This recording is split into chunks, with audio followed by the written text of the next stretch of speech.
اللهم أرنا الطلعة الرشيدة والغرة الحميدة واكحل ناظري بنظرة مني إليك وعجل فرجاه وسهل مخرجاه وأوسع منهجه واسلك بي محجته وأنفذ أمره واشدد أذراه واعمر اللهم به بلادك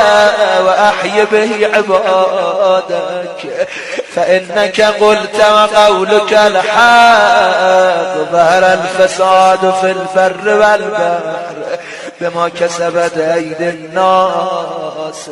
فأظهر اللهم لنا وليك وابن بنت نبيك المسمى باسم رسولك